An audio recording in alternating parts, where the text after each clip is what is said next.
tout ça qui m'amène à vous donner la parole, Sébastien Marek. Je rappelle que vous êtes doctorant à l'Agence de la mobilité Oui. et de la mairie de Paris. Oui, de la j'ai moins direction, bien dit que tout à la l'heure, direction de la voirie et j'ai- des déplacements de la ville de Paris. Voilà, une des directions de la ville. Oui. Et voilà, vous allez nous proposer dans le cadre de ce témoignage et pour le petit quart d'heure qui nous reste en dépassant un petit peu votre présentation, c'est sur l'intégration d'une politique vélo dans l'aménagement urbain francilien. Ouais, donc je vais essayer alors, d'utiliser ça si j'y arrive. Et ben voilà. Si c'était dans le bon sens, c'était parfait. C'était dans le bon sens ? Voilà. Ouais, parfait. Donc oui, moi je vais avoir une approche peut-être, je vais rebondir sur ce qui s'est dit, ce qu'a dit notamment Monsieur Amar, mais aussi voilà, avoir une approche très concrète, j'allais dire très pratique, très prescriptive de cette question du système vélo et de tous les aspects de ce système en Île-de-France, mais aussi quelques aspects peut-être prospectifs, puisqu'on parle de la question de comment on doit se déplacer, comment on devrait se déplacer demain face aux enjeux du siècle. Juste pour revenir sur un petit... en introduction, j'avais présenté... Je voulais rappeler l'évolution de la rue de Rivoli entre voilà, ma naissance et aujourd'hui, à peu près, j'ai 30 ans. Donc voilà à quoi ressemblait la rue de Rivoli quand je suis né et voilà à quoi elle ressemble aujourd'hui en 2021 à droite. Bon, c'est devenu un cas, presque un cas d'école emblématique d'un changement de paradigme et du glissement d'un paradigme vers un autre. Alors, l'ancien paradigme est loin d'avoir disparu, mais le nouveau émerge et il a émergé de façon spectaculaire avec la crise du Covid. Mais en fait, à Paris, il a commencé bien avant. On peut remonter aux années 80. Alors, en fait, bon, c'est une vieille histoire. On a l'impression que voilà, le retour du vélo, c'est quelque chose de très récent. En fait, quand on adopte une perspective de temps long, on s'aperçoit que c'est plusieurs décennies d'histoire. Déjà un plan vélo sous Jacques Chirac, quand Jacques Chirac était maire de Paris au début des années 80, avec des premiers kilomètres de voies cyclables qu'il appelle les couloirs de courtoisie, mais qui ne fonctionnent pas parce qu'elles sont complètement mêlées à la circulation et qu'elles sont pas protégées. Et puis très peu de cyclistes dans Paris. Il faut savoir qu'à la fin des années 80, il y avait quasiment plus personne ne pédalait dans Paris, ce qui est difficilement imaginable aujourd'hui pour quelqu'un qui découvre la ville en tant que nouvel habitant, en tant que visiteur. Il y avait pratiquement, on pouvait traverser Paris dans les années 80 sans rencontrer un seul cycliste. Et il restait en revanche beaucoup de cyclistes dans la banlieue, notamment dans la grande banlieue, et la situation s'est totalement inversée dans l'espace de ces quelques décennies. C'est-à-dire qu'aujourd'hui, il y a beaucoup moins de cyclistes dans la grande couronne francilienne, et il y en a beaucoup plus dans Paris. Donc on est sur une augmentation de x10, x15 de cyclistes par rapport au début des années 90. Ça s'est produit comment ? Là, il y a plusieurs épisodes marquants. Il y a eu par exemple les grèves déjà en 1995, où les vélos des Parisiens sont ressortis des caves, des garages, des vélos très peu utilisés pour aller au Bois de Vincennes et au Bois de Boulogne, qui sont ressortis et qui ont servi au déplacement utilitaire parce que tout simplement, à l'époque, il y avait encore moins d'aménagements cyclables qu'aujourd'hui, donc le vélo n'était pas vu comme une solution. Et surtout, il y avait un phénomène de double dépendance sur lequel je voudrais insister en région parisienne. Il y avait encore une dépendance très forte à l'automobile à cette époque-là. Les Parisiens et les Franciliens étaient beaucoup plus motorisés qu'aujourd'hui. Beaucoup de gens étaient dépendants de la voiture pour se déplacer et ils ont été pris dans les embouteillages même provoqués par la grève des transports en commun. Et d'autres personnes, eux, étaient dépendants des transports en commun. Et c'est ce qui s'est accru depuis, c'est cette dépendance aux transports en commun, finalement, puisque les Parisiens et les habitants de la première couronne en particulier sont aujourd'hui très dépendants du système en commun. Et en fait, le système francilien des déplacements, ça peut s'apparenter à un animal à trois pattes qui est en permanence en déséquilibre, parce qu'il y a la marche qui est le principal mode de déplacement utilisé par les franciliens, 40% des déplacements aujourd'hui, et qui l'a toujours été d'ailleurs sans interruption, avec des périodes où l'usage était plus bas qu'aujourd'hui, était plus menacé qu'aujourd'hui. La deuxième jambe, c'est les transports en commun, et qui a fait l'objet de lourds investissements, on peut dire depuis le 19e siècle, mais en particulier on peut repenser aux investissements à partir des 70 avec le RER, le Transilien, etc., le tramway. Et puis la troisième jambe qui est l'automobile, qui là aussi a fait l'objet de lourds investissements, notamment pendant ce qu'on appelle les 30 Glorieuses, mais encore après, avec un système autoroutier qui n'a cessé de croître jusqu'aux années 90 et qui a été remis en cause depuis. Et puis une quatrième jambe qui était inexistante, qui était le vélo. Pourquoi je parle de quatrième jambe? Parce que dans d'autres régions métropolitaines d'Europe, eh bien, le système est beaucoup plus équilibré, dans le sens où dans la région que j'étudie, la Randstad aux Pays-Bas, c'est la première région cyclable du monde. C'est ça, c'est que c'est pas n'importe quelle région là. C'est ça, et il y a un équilibre beaucoup plus fort, mais on peut retrouver cet équilibre dans beaucoup de régions, par exemple de Suisse, d'Italie, d'Allemagne, etc., d'autres pays, Pays-Bas, Danemark évidemment, où on va avoir une part beaucoup plus structurante des déplacements à vélo qui va venir contrebalancer les autres modes, et voilà, et un système plus équilibré à mon sens, et on est en train lentement de rattraper cet effet de décalage avec d'autres pays, lentement et de plus en plus rapidement. Et un autre marqueur a été, dans la perspective historique, a été l'adoption d'un plan vélo en 2015 par la ville de Paris, qui était pour la première fois un plan qui était vraiment assumé en termes de prise en compte des différents aspects, différentes composantes du système vélo, le stationnement, les pistes cyclables, les services associés, etc. Et puis la notion de structuration du réseau cyclable avec un réseau très structurant, c'est-à-dire qui sert à faire du transit à vélo à travers Paris et qui sert à relier les différents pôles de la ville. Donc ce qu'on appelle le réseau express vélo, ou parfois ce qu'on appelle improprement les autoroutes à vélo. Et puis un plan qui a été aussi voté par la région à peine quelques années après, en 2017, et qui là aussi visait à compléter le réseau cyclable, à le mailler, à le hiérarchiser avec cette notion de pistes plus structurantes et de réseaux secondaires et puis de réseaux de desserte à l'intérieur des villes et des quartiers. Et vous voyez à quoi ressemble aujourd'hui, quoi ressemblait encore il y a quelques années le réseau cyclable en Île-de-France, à un plat de spaghettis disséminé. Et l'enjeu, notamment pour les collectivités en Île-de-France comme ailleurs, c'est de créer un réseau mieux hiérarchisé et maillé et continu, c'est-à-dire de résoudre les discontinuités qui font que vous pouvez retrouver par exemple un moment pris contre une voie ferrée ou sur un pont sans aménagement, voilà, alors la possibilité de traverser ce qu'on appelle une coupure urbaine. Ce qui est, pardon, le gros point noir des réseaux cyclables partout en France. Exactement, sauf exception, sauf rares exceptions. On peut penser à Strasbourg, qui est la ville où justement assez logiquement les déplacements à vélo sont plus proches des niveaux de villes allemandes ou néerlandaises. 20% des déplacements du quotidien dans le centre-ville, mais à peu près 11% dans la métropole de Strasbourg. Donc c'est des niveaux les plus élevés en France. Voilà. Et ensuite, on a tout un lot dans le peloton, un lot de villes qui affichent des parts modales, des parts de déplacements réalisés à vélo beaucoup plus faibles. Et voilà, mais la situation évolue là où elle évolue le plus rapidement, c'est vraiment en Île-de-France, et même en Europe, c'est l'agglomération qui a fait le plus d'aménagements de transition.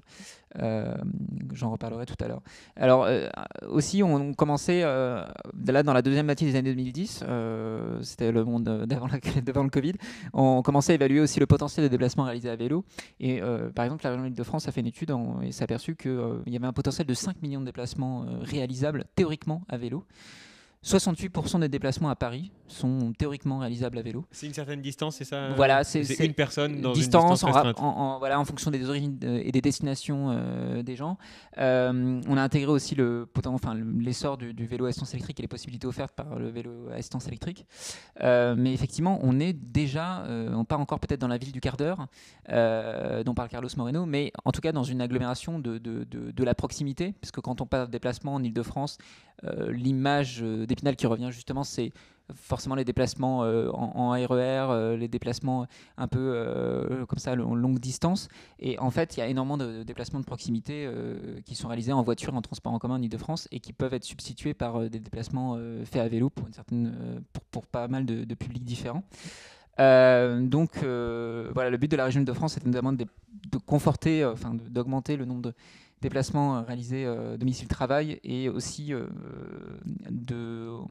de remettre du vélo dans les publics qui l'ont abandonné, et notamment le public scolaire, parce qu'en France, très peu de collégiens, de lycéens, et encore moins de gens, enfin d'élèves à l'école primaire vont à l'école à vélo, contrairement à d'autres pays. Et on arrive à la période qu'on connaît plus aujourd'hui, une époque contemporaine, très contemporaine, où on est arrivé à une explosion de l'usage du vélo à Paris, mais aussi en couronne. Alors c'était particulièrement visible à Paris parce qu'il y a eu une convergence de phénomènes, d'opportunités qui ont été saisies. Donc le vote du plan vélo et qui s'est matérialisé notamment par la construction de nouvelles pistes cyclables qui ont été vraiment assumées comme telles pour faire du report modal depuis la voiture.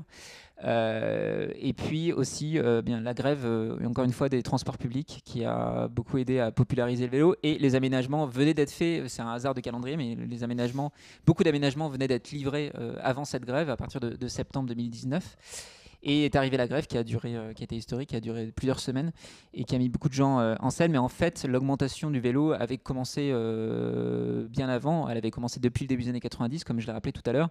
Mais elle a vraiment beaucoup augmenté à partir de 2018 et la livraison de nouveaux aménagements. Donc c'est avant la grève. Et puis il y a eu le Covid qui a abouti à des augmentations exponentielles de l'usage. Sur le terrain, ça s'est traduit par des aménagements aussi très, très symboliques, très, très forts, des choses qui n'avaient pas pu être faites jusque-là par des oppositions locales ou aussi par une absence de volontarisme de l'exécutif parisien ou francilien. On peut penser aux pistes sur les Champs-Élysées qui étaient dénuées d'aménagements cyclables. Bien sûr, la piste bidirectionnelle, c'est-à-dire on peut aller dans les deux sens à vélo, sur la rue de Rivoli, qui était aussi quasiment dénuée d'aménagement en grande partie, et qui a été même doublé en 2020 à tel point qu'aujourd'hui la piste cyclable de la rue de Rivoli occupe par endroits les 2 tiers de la chaussée, contre rien il y a encore 5 ans.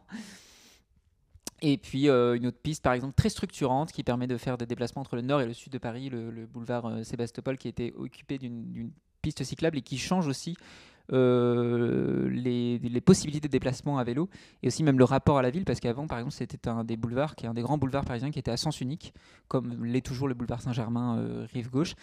Et on n'avait pas la possibilité, avec un véhicule, de parcourir cette avenue dans ce sens-là, et c'est désormais faisable. On parle de changement de paradigme, de vous entendre parler du boulevard Sébastopol comme une voie à double sens. J'ai mis un peu de temps à l'imaginer, mais effectivement, avec un vélo, on peut aller dans les deux sens. Vous avez tout à fait raison. Et puis des choses plus discrètes, regardez par exemple l'introduction de double sens cyclables qui permettent de prendre des rues à 30 dans les deux sens à vélo, mais des rues qui restent à sens unique pour la circulation générale, pour les véhicules motorisés, mais qui deviennent à double sens pour les cyclistes. Ça, c'est une dynamique qui a été amorcée il y a 10 ans, mais qui s'est diffusée peu à peu dans tout Paris. Et alors il reste encore beaucoup de rues sans double sens cyclable, mais qui s'est beaucoup diffusée et aussi en couronne. Des élargissements de trottoirs, de la végétalisation qui change aussi l'ambiance des rues. On peut aussi trouver des systèmes de ce qu'on appelle de la perméabilité filtrée, c'est-à-dire qu'on va avoir des voiries ouvertes à la circulation générale et puis on va fermer à côté d'une place pour la réserver aux piétons et aux cyclistes, ce qui va transformer l'ambiance des lieux, des parkings qui vont devenir des espaces plus végétalisés et qui vont offrir plus d'espace aux piétons, ou des rues plus classiquement piétonnisées. Ça fait partie intégrante aussi d'un plan vélo qui est aussi une manière de conforter ou d'améliorer les conditions de circulation ou les usages stationnaires de l'espace public.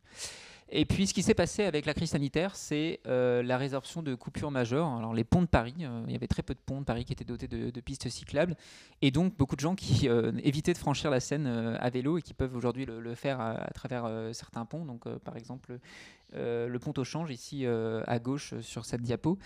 L'apparition de nouveaux objets dans l'espace urbain, une vélorue. Alors c'est pas officiellement une vélorue, mais ça s'apparente à une vélorue, c'est-à-dire une rue où il y a la majorité des véhicules en circulation est constituée de vélos, et où les voitures sont invitées. Voilà, elles sont en position d'invitées. Alors en fait, comment on fait ? C'est assez simple. On met des sens interdits en tête bêche. C'est-à-dire que vous ne pouvez plus transiter par cette rue en voiture. En revanche, comme vous avez des doubles sens cyclables, donc des sens interdits sauf vélo, vous pouvez transiter à vélo par cet axe. Alors pourquoi cette solution a été choisie, par exemple rue d'Amsterdam dans le 9e arrondissement ? Eh bien parce que avec la crise, on craignait les exécutifs craignaient en fait un engorgement par les véhicules motorisés des rues parisiennes. Et puis, il savait que le transport public allait être désaffecté. Et l'ambition a été de doubler en surface les lignes de métro les plus fréquentées, celles qui sont sursaturées, la ligne 4, la ligne 1, la ligne 13. Et ici, c'est la ligne 13 du Vélopolitain. Le Vélopolitain, c'est le métropolitain en surface, donc du transport de masse individualisé, on peut dire. Parmi les coupures urbaines, on peut penser spontanément à des cours d'eau, à des voies ferrées, à des autoroutes, mais il y a tout simplement les grandes places, les grands carrefours qui sont très difficilement traversables à vélo, franchissables.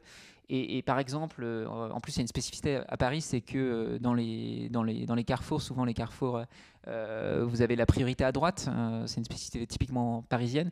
Et en fait, on a rompu avec cet héritage vieux d'un siècle en créant des coronapistes, par exemple Place de Cassalogne ou Porte de Saint-Cloud. Et on a inversé l'ordre de priorité. C'est les vélos qui ont priorité dans l'anneau et non plus les voitures en rentrant ou en sortant d'ailleurs. Donc un vrai changement de paradigme là, au niveau des aménagements. Ça, c'était des endroits qui étaient très craints par beaucoup de cyclistes et qui sont résorbés, mais aussi à l'échelle francilienne, de nombreuses coupures qui ont été recensées par l'Institut d'urbanisme d'Île-de-France, l'Institut Paris Région. Voilà un exemple célèbre dans Paris, mais qui concerne aussi Charenton-le-Pont en banlieue, c'est l'échangeur de Bercy, qui est l'un des plus importants en superficie de France et qui est très difficilement franchissable aujourd'hui à vélo, en particulier par des gens qui n'ont pas confiance en eux. Alors, qu'est-ce qui se produit aussi dans les grandes tendances de ces dernières années? Il y a les politiques d'aménagement des villes, et notamment en région Île-de-France, mais aussi des évolutions technologiques, des évolutions matérielles. Et bon, le phénomène le plus évident, c'est l'essor du vélo à assistance électrique. Il s'en vendait 15 000 à la fin des années 2010. Et aujourd'hui, on est arrivé à 400 000 VAE vendus chaque année. Donc c'est tout simplement le mode dont les ventes ont le plus augmenté au cours de la décennie avec la trottinette électrique. Voilà, loin devant la voiture électrique. Et donc, je suis obligé de faire un regard amusé à nos deux réalisateurs qui sont l'un VAE, l'autre trottinette. Donc voilà, l'autre en trottinette. La boucle est bouclée. Et le VAE va permettre de parcourir ce dont on se rend compte avec les études, c'est que le VAE permet de parcourir des distances plus grandes et de couvrir une superficie beaucoup plus importante, multipliée par 4 par rapport au vélo classique, et tout un tas d'avantages dans la pratique quotidienne qui vont faire que le VAE va être préférable pour beaucoup d'usagers, y compris par rapport aux spécificités de la région parisienne, qui est par exemple le nombre d'intersections extraordinairement grand et le nombre de carrefours gérés par feu. Vous êtes obligé de redémarrer sans cesse en région parisienne, à moins que vous grilliez les feux, ce qui est un phénomène bien connu des usagers. Mais voilà, avoir un vélo à essence électrique, c'est pouvoir aussi redémarrer plus facilement au feu et échapper au fil de véhicules motorisés. Voilà, éviter des accidents, par exemple, avec des angles morts. Donc voilà, mais évidemment, on peut penser aussi plus simplement au relief, voilà, pour franchir certains dénivelés à Paris, Belleville, Montmartre, mais aussi en banlieue. Moi, j'habite en banlieue sud, par exemple, vers Clamart et c'est Fontenay-aux-Roses, et c'est très, il y a beaucoup de dénivelés, et donc on voit une majorité de vélos à assistance électrique. Puis ça a changé l'image du vélo, voilà, et ça a changé aussi l'industrie, en fait, le marché du vélo, avec des prix moyens de vente qui ont vraiment énormément augmenté. Aujourd'hui, le prix moyen de vente d'un vélo à essence électrique, c'est en train de s'approcher du prix de vente d'une voiture d'occasion, 2079 € par an par VAE acheté neuf. Et c'est un marché qui représente 45% des ventes de l'industrie du vélo, alors qu'elle représente encore seulement 20% du volume de vélos vendus. Donc il y a un grand fossé entre le volume et la part que représente le VAE dans les ventes, dans le chiffre d'affaires de l'industrie. Et qu'est-ce qu'il est en train de se passer aussi au-delà du VAE? Une diversification extrême du vélo, à tel point qu'aujourd'hui apparaissent une catégorie entre les vélos et les voitures que Aurélien Bigot et Frédéric Errand, deux chercheurs spécialistes du sujet, appellent des véhicules intermédiaires. Et l'un d'entre eux que je pourrais signaler, parce que c'est intéressant en termes de prospective, et qui pourrait arriver avec l'émergence de réseaux Vélo Express, par exemple. Il fait un peu peur si vous allez parler du vélo l'échelle mobile. métropolitaine, c'est le vélo mobile. En fait, qu'est-ce que c'est? C'est un vélo couché qui est caréné. Et qui est extrêmement aérodynamique, même sans assistance électrique, et qui permet d'aller à 30, 35 km/h, 40 km/h, sans grande difficulté, même pour un individu qui n'est pas forcément dans une condition physique optimale. Mais ça m'effraie. Ouais, Oui. Ça a l'air hyper dangereux, non? Ça va? Alors, c'est évidemment un véhicule qui est, quand il entre en conflit avec un véhicule motorisé d'une tonne et demie, une voiture d'une tonne et demie, effectivement, qui est très fragile. Mais en termes de trouvailles de véhicules qui peuvent se substituer à la voiture classique, thermique ou même électrique, c'est un véhicule qui est beaucoup plus léger, composé de moins de matériaux, beaucoup plus sobre. Il n'y a pas besoin d'avoir 4 batteries à l'intérieur pour alimenter le moteur. Donc c'est un véhicule sobre en fait, qui peut permettre de répondre à certaines problématiques. Par exemple, on a un pays où l'étalement urbain continue. On peut imaginer demain qu'on puisse rééquilibrer ou restructurer les voiries pour accueillir ce genre de véhicules sur des grandes pistes cyclables en site propre. Et on s'aperçoit que, pour parler des VAE, que globalement, un usager d'un vélo à assistance électrique consomme moins d'énergie. Alors, c'est différentes études qui l'ont montré, j'ai pris seulement des études françaises, mais que n'importe quel usager de transport en commun d'une voiture en moyenne, ça peut varier suivant la motorisation du transport en commun et le déplacement, les conditions de déplacement. Mais par exemple, les Renault, j'ai pris cet exemple-là, mais la Renault Zoé ou tout type de véhicule électrique est beaucoup plus subventionné que tout vélo à assistance électrique, et pourtant son impact carbone est largement meilleur. Puis également son impact sur la sédentarité, les bénéfices de santé, etc. Largement moins bon. Le VAE va avoir va offrir un gain écologique sur la Zoé, beaucoup plus important. Pardon, ouais. Voilà, alors vers quoi on va en termes de prospective? En tout cas, c'est ce que cherchent à mettre en place de plus en plus les collectivités, et notamment en Île-de-France, c'est un système vélo intégré, transversal, systémique. On va penser tous les composants du système. Aujourd'hui, quand vous êtes en voiture ou quand vous prenez les transports en commun, évidemment, vous pouvez devoir faire appel à un GPS ou des applications qui vont vous offrir les correspondances les plus faciles, etc. Vous devez évidemment prendre un peu d'informations, mais globalement, vous n'avez pas à vous poser trop de questions. C'est particulièrement vrai pour l'automobile, où vous sortez de chez vous en voiture, vous savez trouver facilement de l'essence, vous savez où faire un contrôle technique assez facilement, vous pouvez même trouver des astuces pour faire avoir vos réparations moins chères. Vous trouvez du jalonnement systématique. Le système de signalisation en France est particulièrement bien fait. Vous avez des parkings relais, des parkings souterrains dans les villes, etc. Vous avez toute des composantes qui vous permettent de vous faciliter la vie en voiture, et tout ça n'existe quasiment pas ou très peu pour le vélo, sauf dans quelques villes. Donc il s'agit de développer toutes ces composantes, et l'enjeu pour les collectivités aujourd'hui, c'est de développer ces composantes de concert pour éviter des décalages, c'est-à-dire qu'on va atteindre, vous pouvez développer un très bon réseau cyclable et vous allez vous confronter au mur du stationnement.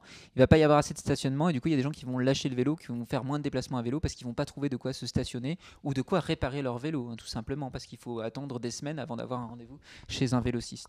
Donc voilà, c'est cet enjeu-là de travailler sur toutes ces composantes pour faire une ville accueillante aux cyclistes. Un système orienté vers le vélo. En région parisienne, parmi les grands projets qu'on peut citer pour ça à l'échelle métropolitaine, c'est d'abord ce projet qui a fait beaucoup parler de lui, le RERV, qui vise en fait à là encore doubler les grands transports en commun jusqu'en première couronne, même jusqu'en seconde couronne, entre Paris et les couronnes, mais aussi entre les couronnes elles-mêmes, même si on reste sur un schéma très concentrique du fait de la structure urbaine francilienne, mais on voit aussi des aménagements en rocade, une petite et une grande rocade. Et puis la possibilité de faire des déplacements longue distance à vélo a été popularisée par les médias, il faut bien le dire, ces derniers mois, notamment avec le Covid, où beaucoup de gens cherchaient des alternatives, et la presse s'est mise, même le Parisien par exemple, a proposé, à montrer qu'il y a des déplacements qui étaient déjà faisables en grande couronne à vélo, en remplacement par exemple ici de la ligne 13. Voici ce que propose le collectif Vélo Île-de-France. Ça a aussi une nouveauté en termes de gouvernance. C'est une structure qui regroupe beaucoup d'associations franciliennes qui ont proposé ce RERV en 2019, adopté par la région en 2020. Donc il s'est écoulé très peu de temps entre cette proposition et l'adoption par la région du RERV. Et ils ont proposé voilà 4 aménagements types qui peuvent constituer le RERV. Donc, on va vers une standardisation aussi du type d'aménagement, des pistes cyclables, des vélorues dont j'ai parlé tout à l'heure, et des voies vertes. Un jalonnement spécifique à ce RERV. Et c'est déjà ce qu'on retrouve ailleurs en France, par exemple à Grenoble, ici avec Chronovélo, avec une identité graphique même qui est donnée au réseau Express Vélo sur le modèle des couleurs, des numéros et de l'identité graphique qu'on peut trouver dans les transports en commun. Et puis ailleurs en Europe, par exemple, avec les Pays-Bas qui développent carrément un réseau de pistes cyclables à haut niveau de service, mais reliant non seulement les villes, mais aussi les provinces, les 12 provinces entre elles, avec 250 millions d'euros qui sont investis dans ces réseaux. Vous voyez des réseaux en étoile, mais qui relient de plus en plus aussi des villes secondaires, des villes moyennes entre elles. Toujours des aménagements en site propre qui font l'objet aussi de certaines innovations technologiques. Et puis quelque chose de plus discret, tout à l'heure j'ai parlé de perméabilité filtrée et de dispositifs qui permettaient de modérer la circulation et le volume de trafic automobile. Eh bien c'est les zones à trafic limité et les plans de circulation qui vont permettre en fait de pacifier les quartiers en réduisant le volume de voitures qui vont être dans les rues résidentielles et en les concentrant sur des axes dévolus au transit, théoriquement dévolus au transit, qui ont été conçus comme tels, en tout cas en termes de plan de circulation à l'origine. Et on va donc gêner, embarrasser la circulation des voitures à l'intérieur des quartiers, ce qui fait que ça va réduire le nombre de voitures et permettre de favoriser les piétons et les vélos à l'intérieur de ces zones. Et si ça peut donner lieu bientôt, Sébastien Marek, on va pouvoir poser toutes les très nombreuses questions de tous nos Je finis rapidement pour répondre aux questions.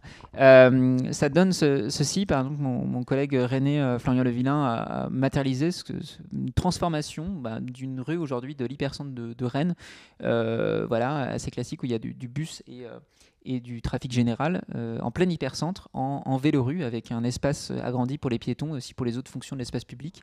Et puis au milieu, voilà, une rue principalement dédiée à la circulation, en termes de circulation, au vélo. Alors, pour finir, il y a des évolutions qui sont assez prévisibles et qui sont nécessaires à la mise en place de ces systèmes vélos. C'est une coordination intercommunale. C'est particulièrement vrai pour le réseau cyclable à l'échelle métropolitaine.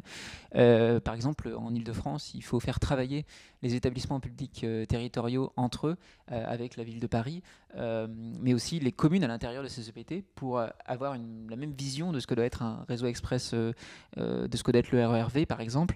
Et donc pour ça demande évidemment de recruter des équipes spécialisées pour le vélo et les espaces publics, de réfléchir à l'accessibilité au stationnement en gare sur ces territoires, de réfléchir aux services associés.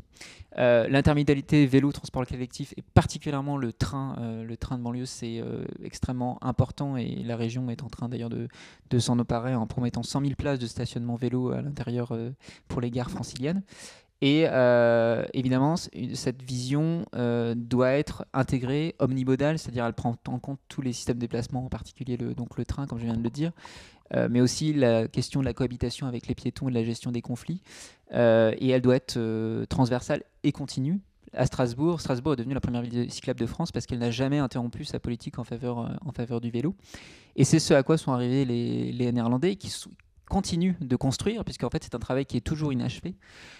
Puisqu'il y a des nouveaux objets qui apparaissent. Donc, j'ai parlé tout à l'heure de la diversification de la gamme de vélos, mais aussi de nouveaux enjeux, les différentiels de vitesse entre les vélos, les conflits avec les piétons qui vont croissant parce qu'il y a de plus en plus de personnes sur l'espace public en surface, en particulier dans un contexte de crise sanitaire. Mais il y a aussi la question du stationnement sécurisé massifié. Voilà, tous des nouveaux enjeux qui sont en train d'être pris en charge par le programme Tour de Force, qui est un programme qui aux Pays-Bas relie tous les acteurs, techniciens, élus de certaines villes, mais aussi l'industrie du vélo, les acteurs privés, parapublics, la Dutch Cycling Embassy, l'ambassade néerlandaise pour le vélo, qui vont venir collaborer pour travailler ensemble sur l'amélioration de l'existant et aussi envisager en termes de prospective ce qui peut être fait à l'avenir pour développer un écosystème vélo à la hauteur des enjeux. Merci beaucoup, Sébastien Marek. On en a appris beaucoup, dis donc, sur le vélo. Et tout ça, c'était très riche et très dense. Et on peut retrouver peut-être quelques-uns parmi toutes les études que vous nous citiez, le Tour de Force, tout ça. On retrouve un peu de la documentation là-dessus, peut-être dans le cadre de l'agence de la mobilité Pas sur le site de la, pas trop sur le site de la ville de Paris. En revanche, j'ai donné une bibliographie, aussi un petit glossaire pour les spectateurs. Donc je qu'on pense qu'il retrouve sera dans la mis- notice, effectivement. il sera mis en ligne sur le site Elle est du déjà CAE. en ligne, Elle est déjà en ligne, c'est et voilà, et on retrouve le lien, je pense, dans les commentaires, si je dis pas de bêtises, ou en tout cas sur le site web du CAE de Paris. Oui, dans le livret de la conférence, et bien dans les commentaires, effectivement. Donc voilà, et avec toutes les références. Merci beaucoup, Sébastien Marek. Alors voilà, on a quand même eu beaucoup de témoignages, notamment durant votre intervention. Alors je vais en lire certains. Il y a quelques questions aussi. Tiens, Isabelle qui va complètement dans votre sens, puisqu'elle nous dit qu'elle ne passait quasiment par la Seine auparavant à vélo et que désormais elle va n'importe où sans hésiter. Un vrai miracle, nous dit-elle. Avant, tout trajet était un parcours d'obstacles, c'était très éprouvant. Donc ça va tout à fait dans le sens de ce que vous nous disiez. Dominique nous dit, dans le domaine, compte tenu du nombre de vélos volés ou dépouillés, je ne vois pas l'intérêt d'avoir son propre vélo à Paris, enfin en ville, idem à Montpellier. Bon, peut-être avec, je ne sais pas si vous voulez répondre, mais voilà, peut-être c'est avec quelques cadenas. Moi, le mien est encore à moi depuis 3 ans que je le mets dans toutes les villes, dans toutes les rues de Paris. Un bon cadenas, ça peut suffire, pas toujours. Oui, c'est vraiment la base. C'est vrai qu'il y a beaucoup de vols qui ont lieu parce que les gens sont équipés de mauvais cadenas. Ou alors ils sont équipés de bons cadenas, mais ils l'accrochent pas correctement. Ah Ça mince, arrive moi j'en aussi. fais partie, et pourtant j'ai encore Euh, mon vélo. J'accroche que le cadre, j'accroche pas les roues. Bon, il est peut-être pas assez beau mon vélo. Oui, après, si vous avez un anti-volant et que vous vous contentez d'accrocher le cadre, ça peut suffire. Mais effectivement, il y a un problème de vol. Ceci dit, aux Pays-Bas, il n'a jamais été résorbé, hein, ce problème. Bon, une bonne assurance alors, au-delà d'un bon cadenas. Voilà, alors les assurances, c'est une question compliquée parce que effectivement les assurances sont assez précautionneuses parce qu'elles savent que le risque de vol est quand même assez grand. Alors quand même, il y a effectivement donc avoir un cadenas, voire plusieurs cadenas. Il y a aussi la solution du vélo pliant dans les villes denses. C'est vraiment une solution à mon avis pour des villes comme Paris qui ont un tissu urbain très très dense avec beaucoup d'immeubles sans locaux vélo, avec des toutes petites cours. C'est le cas de plein d'hypercentres en France, d'ailleurs on peut penser à Montpellier, à Grenoble, etc. Et dans ces immeubles-là, vraiment le vélo pliant, en particulier pour les gens qui disposent d'ascenseurs, c'est vraiment une solution possible. Ça ne s'adresse pas forcément à tout le monde. Et ensuite, il faut... alors la ville de Paris a essayé de développer des vélos boîtes et des petites boîtes en bas d'immeubles pour les gens qui n'ont pas de stationnement, justement. Donc ça ressemble à des demi-cylindres qui peuvent contenir 5 vélos. Donc c'est très peu, c'est pas quelque chose qui peut être généralisé, mais on peut imaginer que de plus en plus il y a du stationnement de quartier sécurisé. La prospective, tout ça, toujours la prospective. Voilà, Ouais. c'est des pistes qui nous sont offertes et on verra bien ce qu'il en est. Dominique nous dit aussi, bien sûr, dans son commentaire, Dominique sous-entendait l'idée qu'on peut louer aussi le vélo, que ce soit les locations type Vélib ou des locations plus longues. Et puis, il y a vraiment beaucoup de commentaires. J'essaye La rue de Rivoli est devenue cyclable à quel pourcentage Les derniers chiffres que j'ai en tête, c'est que j'aurais du mal à répondre à cette question. C'est Sandy qui nous demande ça. Ouais, je sais qu'avant la crise sanitaire, ça pouvait représenter jusqu'à 30% des véhicules en circulation, c'est-à-dire en comptant les bus, les taxis, on compte tous les véhicules qui roulent sur la chaussée, les voitures particulières, on est arrivé à 30%, mais c'est effectivement aujourd'hui vraisemblablement beaucoup plus parce qu'il y a une file de circulation générale qui a disparu. Donc il n'y a plus qu'une file pour tous les véhicules encore autorisés, hein. C'est en fait une zone à trafic limité, mais à l'échelle c'est pas vraiment une zone, c'est une rue à trafic limité. C'est devenu une rue à trafic limité. Ce type de... Alors on a parlé beaucoup de la rue de Rivoli est devenue un cas d'école, mais il y avait Nantes avait créé une ZTL dès 2012 et Grenoble aussi a complètement transformé un axe en le réservant Zone à à trafic limité, ZTL. Oui, une zone à trafic limité. Ouais. C'est un dispositif qui existe depuis très longtemps en Italie, depuis les années 60. Et puis tous les hypercentres des villes néerlandaises, pour citer que le cas des Pays-Bas, sont des zones à trafic limité dans les faits, puisque les plans de circulation sont tellement contraignants pour l'automobiliste que en fait il y a il n'y a pas de possibilité de transit. Voilà, dans la quasi-totalité des villes néerlandaises. Et ça explique pourquoi d'ailleurs aussi le vélo s'est aussi développé, parce que ça a complètement apaisé les villes et transformé l'ambiance. deux dernières questions, je vais les poser ensemble et peut-être qu'on va ouvrir la discussion sur ces deux dernières questions-là. C'est Charlotte qui nous dit, tiens, est-ce que Paris est vraiment prête à ce que les Parisiens se mettent tous, presque tous, nous dit-elle entre parenthèses, au vélo? Si on entend beaucoup parler de kilomètres de pistes cyclables réalisées, on se rend compte que c'est surtout les croisements et changements de direction qui posent problème à Paris. Ils sont dangereux et font perdre le temps gagné à vélo, ce que nous disait d'une certaine manière aussi Dominique tout à l'heure. Et une autre question, c'est Bertrand qui nous le dit cette fois. Bertrand qui avait mis un premier commentaire tout à l'heure, je pensais, je ne savais pas s'il y avait de l'ironie ou pas, et ce deuxième commentaire confirme que non, ce n'était pas un commentaire ironique. Bertrand nous disait tout à l'heure, il est urgent d'adapter la ville à la voiture. C'était déjà l'idée du baron Haussmann. Je me tourne vers vous, Georges Amar. J'aimerais bien avoir votre réaction là-dessus. Bertrand qui dit désormais, j'ai beaucoup travaillé pendant 20 ans sur des prospectives dans les smart cities du monde entier et les résultats sont toujours les mêmes. No car, no business. C'est la voiture qui fait l'économie des villes. Non, c'est plus tellement vrai quand même. Je ne crois pas. Non, on voit bien, ça s'est réouvert, on est devenu multimodal. Je voudrais dire un petit mot sur le vélo, là, ça m'intéresse. Je suis un peu inquiet, moi. Bon, moi, j'adore la marche. Bon. Mais c'est pas la question. Le vélo, c'est formidable. Enfin, on ne peut pas ne pas trouver ça formidable. Bon. Ça n'empêche pas que si on repense au thème de notre soirée, se déplacer moins vite et moins loin, c'est l'inverse pour le vélo. N'est-ce pas? Le vélo, aujourd'hui, il a envie de se déplacer plus vite et plus loin. Il y a même des vélos aérodynamiques, des autoroutes à vélo. Enfin, j'ai l'impression de revivre l'aventure de l'automobile par le vélo. Enfin bon, j'exagère parce qu'il y a des choses qui ne sont pas quand même différentes. Hein. Il y a des effets sur la santé, sur l'écologie. Enfin, bon, il y a beaucoup de trucs très positifs. Hein. Mais il y a une tentation, qui est même plus qu'une tentation, de faire du vélo la nouvelle auto. Et avec tous ses vices, une partie de ses vices. Je ne veux pas être caricatural. Donc il faut, je ne sais pas, je suis un peu perplexe, moi. Hein. Moi qui suis un piéton invétéré. D'abord, il y a un truc que le vélo, moi, que je n'aime pas, c'est qu'on ne peut pas lire en vélo. Bon, ça me... On peut. Bon, après... Enfin, bon. Mais je ne veux pas dire du mal du vélo, parce que le vélo, c'est formidable. Bon, il n'y a rien à dire. Mais il y a une tendance très forte à reprendre les valeurs du paradigme du transport pour le vélo.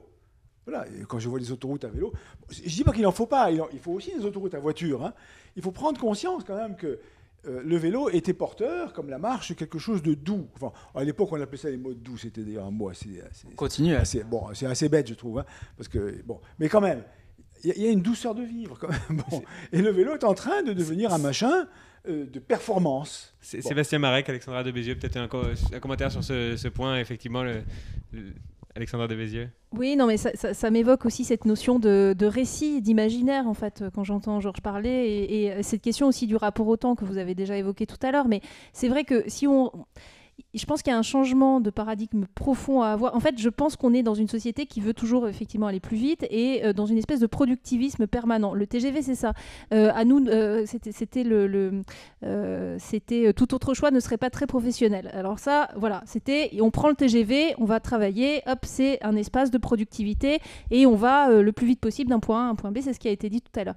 Et je pense qu'effectivement, mais ça c'est un changement de fond, c'est-à-dire que c'est presque, alors je ne veux pas tomber dans des caricatures, mais c'est aussi tout l'éthos capitaliste, en fait, quelque part, qui a pu amener à ce rapport au temps qui doit être complètement habité dans une forme de productivité permanente. Et je pense qu'effectivement, il y a toute une réflexion un peu à avoir, mais c'est quelque chose de très profond, mais de changer ce rapport, changer ce rapport au temps, en fait, finalement. Mais, Je me permets d'intervenir dans la discussion, après tout, pourquoi pas, cycliste que je suis, mais c'est vrai que les aménagements dont vous nous parlez permettent cette vitesse-là, ils permettent aussi de flâner. J'y pensais ce matin même, je vous jure que c'est vrai. Je faisais des petits... Vous savez, quand on roule comme ça, que la rue est vide et qu'on fait des petits tours comme ça, là, je me dis, c'est quand même agréable. Là. En plus, on arrive avec des températures plutôt pas mal. Quand on a la chance d'être à l'heure, on peut quand même sacrément en profiter à vélo, non? Il faut réinventer le flâneur en vélo, oui, bien sûr. Alors qu'il y a un discours dominant que Sébastien a un peu porté, qui est plutôt le vélo efficace. Bon, c'est très bien d'ailleurs. Hein. Le vélo a le potentiel pour être à la fois efficace et non efficace, entre guillemets, c'est-à-dire flâneur, disons. Bon. Que le vélo garde les deux, ça serait bien. Mais il y a quand même une tendance à vraiment reprendre la vieille histoire de la voiture. Et aller, bon, donc c'est tout. Le vélo, c'est formidable parce qu'il a beaucoup de potentiel. Il peut être lent et rapide. Il faut qu'il soit les deux. Après, c'est vrai que moi, je travaille sur le vélo utilitaire. Je travaille pas sur le cyclotourisme ou le vélo pour flâner. Et dans la notion de vélo utilitaire, il y a cette notion d'efficacité à minima. Et c'est vrai c'est la question des récits. Utile de flâner. Oui, Très utile. je n'en doute pas. C'est effectivement, mais Vous nous avez montré qu'une bonne partie de vos idées viennent de là, Georges Amar, hein, que ce soit. Donc effectivement, on peut aussi flâner en automobile, on peut aussi flâner dans les transports en commun. Je veux dire, on peut aimer prendre le bus pour passer le temps ou le tramway, etc. Mais bon, ce qui est en cause ici, c'est si on veut aller vers la sobriété, c'est quand même la question du report modal notamment depuis la voiture individuelle. Et pour ça, cette notion d'efficacité, de concurrence entre les modes, elle est très mise en avant.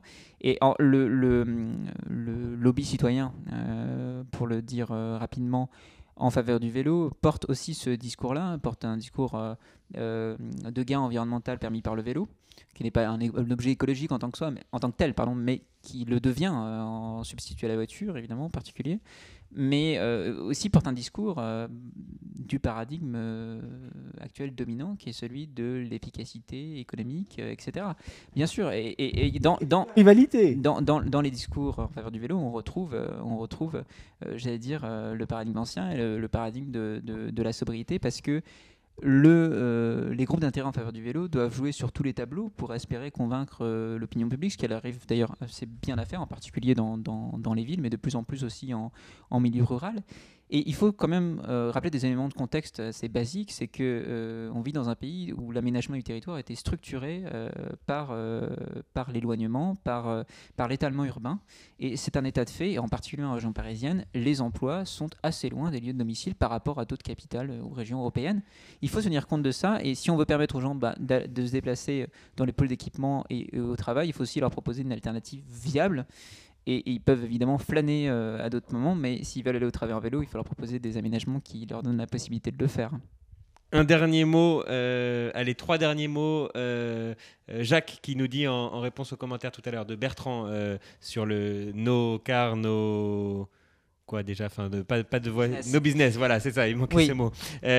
Jacques nous dit faux, le commerce de proximité profite plus du vélo et piéton que la voiture. Et puis on a un commentaire de... j'ai vu ce commentaire que je retrouve. Oui, Dominique qui nous dit n'y a-t-il pas tout de même le problème des batteries à éliminer? J'imagine que vous y répondiez finalement à l'instant en disant la batterie d'un vélo à assistance électrique a tout un tas d'inconvénients écologiques effectivement, mais en se substituant à une voiture, alors ça devient un outil écologique. Oui, comme le vélo est un mode réémergent, il porte toutes sortes de fantasmes aussi. Il faut quand même bien avoir ça à l'esprit. Par exemple, quand on entend le discours, on va vers une société du tout vélo. C'est un peu un commentaire précédent qui était mis en avant. Est-ce que tous les Parisiens sont prêts à faire du vélo? Évidemment que non. Et l'objet d'une politique en faveur du vélo, ou en faveur des modes actifs, n'est pas de mettre tout le monde à vélo tout le temps, pour tous les motifs de trajet, pour tous les déplacements possibles. Évidemment que non. Il y a une palette de solutions de déplacement et en fonction des motifs, on s'adapte, etc. Mais le vélo a un potentiel très très grand, très important parmi les modes pour pas mal d'entre eux. Un autre fantasme, c'est que se déplacer peut être gratuit et écologique. Se déplacer n'est jamais gratuit et jamais à proprement parler écologique. Je veux dire, même pour marcher, il faut dépenser de l'énergie, donc il faut s'alimenter. Et en fonction de la façon dont on s'alimente, on a un impact carbone. Je veux dire, du seul angle de vue de l'impact carbone, etc. Donc le vélo est un objet industriel. Il a été inventé au moment de la seconde révolution industrielle, et c'est un objet qui s'inscrit pleinement dans la modernité. Donc il suit aussi des évolutions. On parle beaucoup de vélo hydrogène par exemple actuellement, et ce qui suscite aussi des controverses écologiques. Mais il faut se souvenir en ordre de grandeur, et je pense que c'est important d'avoir des ordres de grandeur. Et on va terminer là-dessus si vous le voulez bien. Par exemple, en termes, il y a 100 fois plus de lithium, 80 à 100 fois plus de lithium dans une voiture électrique que dans un vélo. Or, souvent dans les agglomérations, on se sert de voitures pour des portées de déplacement qu'on peut faire à vélo. Voilà, donc il y a cet ordre de grandeur quand même à garder en tête quand on compare les modes.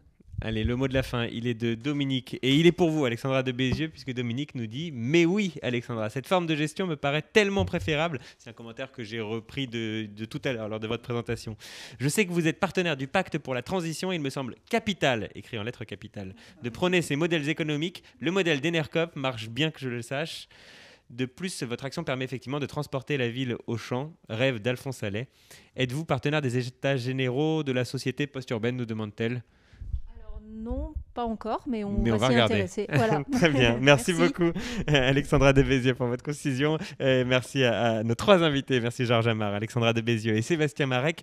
Merci à tous de nous avoir suivis. Merci également pour vos questions et vos commentaires nombreux. Comme à chaque fois, c'est toujours un vrai plaisir que de pouvoir ouvrir ces discussions-là, ces discussions entre nous, mais finalement entre nous tous et toutes que vous êtes là à nous suivre en direct du CAUE. Ceci grâce aux talentueux Pierre Fonbonne et Pierre Lally à la réalisation. Certains disent les Dupont et Dupont de la réalisation. Voilà, c'est pas moi, ça m'a été soufflé tout à l'heure.